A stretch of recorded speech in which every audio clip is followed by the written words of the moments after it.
Ahoy there, Captain Benzie here, coming at you with another video for EVE Echoes. Today is Friday, which means of course we have another developer Q&A to dissect, and we're going to jump into that in just a moment, because there's not too much to cover today. If you do enjoy this video, let me know by hitting like on it, sub to the channel for all things EVE Echoes, ding that notification bell to never miss an upload, and of course let me know in the comment section down below what ships and topics you'd like to see me cover in future content. If you do want to be extra awesome and go the extra mile to help support this channel, you can do so by heading over to our Redbubble merchandise store, or indeed by pledging to donate on our Patreon page. All that said and done then, let's have a look at this week's developer Q&A. So here we have the 4 questions that form the Developers Weekly Q&A for the 24th to the 30th of March.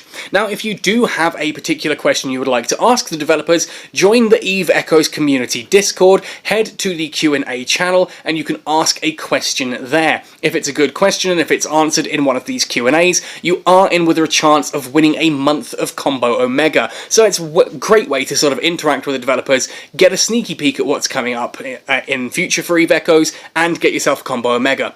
So, first things first, will we see more faction modules added to the game, like the faction drones and faction strip miners? Now, faction drones will be added to the arena, says Mike. We're still deciding how to implement faction strip miners, and I will share more details later. So yes, we talked about this in a previous video on the Dev Q&A. Faction drones are coming with the arena update in August. Nice to know that the faction strip miners are still on the agenda, they just haven't figured out exactly how they want them to drop yet. I'm kind of hoping this could be something that comes in exploration, maybe not directly in May, but sort of an exploration update later in the year. It could be Dead Space loot, there's all kinds of different ways that they could do this, and I'm hoping it's something we get fairly soon, because having that extra level of gear there does reduce the cost of lower tiers of gear, and also gives strip miners something to actually be aiming towards, which is always cool. It's nice to, you know, have something to actually aim towards in game, rather than just sit there feeling like your ship is at the best it can be.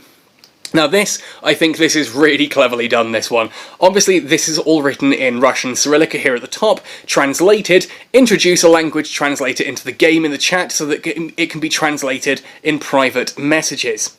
Interestingly here, we have completed most of this, says Exile, but we will finish the content shown in our developer roadmap first, before finishing the translation feature. This is huge. Echoes is, of course, a global game. In Void, we've got allies who are Chinese, we've got allies who are Russian, we've got allies who speak all kinds of different languages, and of course, it's a global game. That's a really cool thing to be able to say, that we've got friends all over the world supporting and working together to achieve a greater goal. Now, the trouble is, this means we need to have a team of translators, and we do. We've got an excellent team of bilinguists who can sit there and translate between Russian and English, or English and Spanish, or vice versa, and across and in between all of these. The trouble is, that takes time, and it kind of takes you out of the game as well. Here, having that in-game is fantastic. Now, there are times when I've taken screenshots of in-game text that's been written in Cyrillic, or Korean, or Chinese, or Japanese, or whatever, and I've run it through Google Lens to get a quick translation. But again, that requires you to come out of the game and run it through software, and by the time you get back in, the Russian's already blapped you because he thought you were being rude or whatever. So having it actually in the game is monumental. I can't honestly think of a game that actually does this already, and that's pretty huge, I think. For a mobile game, a global mobile game, to have an inbuilt translator is just incredible. Okay, yeah, it kind of replaces the need for us to have like the bilingual diplomats and things, but I think even they will be quite happy to have this software in game as well, and that's just, I'm super excited about that. I know it's not like a new ship or a new feature or something, but it's just really cool to be able to speak with people in their own personal language and vice versa, to actually be able to understand each other better. That's a really cool thing. Moving on to number 3, is the upcoming exploration update also going to include combat probes or a similar system to find other players' ships in space? Here, Wilson says, scanning will not be based on using combat probes. You will be able to scan other players directly through a completely new feature. More details will be shared before our May update. And of course, remember that May update is also going to have a late April test server that we can jump in and try some of these new features out and check the balance changes, and we can make some last minute modifications and things like that by giving some important feedback to the developers. What excites me here is that it is a completely new feature. Now, it's not saying that scanning combat probes will not, exist ever, and it's not saying that scanning for anomalies isn't going to be similar to how it is in EVE Online. It's just saying that scanning will not be based on those combat probes. If you're trying to scan down other players, this is going to be similar to D-scan. So this is the concept of looking for someone who is in, for example, anomalies, or possibly even in mission encounters. Now, obviously, if you are a mission runner in HiSec, you are still going to be completely safe. They might be able to scan you and jump into your anomaly, but they can't do anything to you because it's HiSec, and they're not able to actually aggress against you. In low-sec and null-sec, however, this does mean that encounters are no longer going to be 100% safe. There is the possibility that someone can scan you down, find that you're in an encounter, and jump in on you. Now, the developers have previously stated, and I do hope this is the case, that if you are in an anomaly or encounter and someone does scan you down with this system, you will get a notification saying you are being scanned.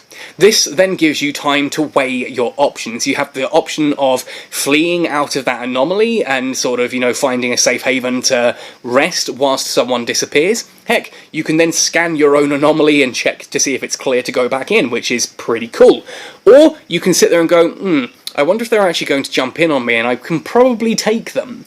And you can sit in that anomaly knowing that a fight is probably about to occur, and for me, that's pretty exciting, because it means if I'm in my Dramiel, for example, running some combat encounters, and along comes a scanner and jumps me, I'm probably going to sit there and go, right, let's see what they've got, let's try this, and I think that could make for some really interesting content later as well. That excites me, and I'm interested to see how this is going to work. I know a lot of people sit there and go, oh, it's not directly ripped from EVE Online, it's going to be terrible because everything NetEase does is terrible, but we've got a great game with some fantastic new systems that don't exist in EVE Online at the moment. I have faith in this one. I like to look on the positive side of things, have faith, and if it's not perfect, well, we can ask for improvements. That's how this works, and it's why we have test servers and developer feedback and Q&As and things like this.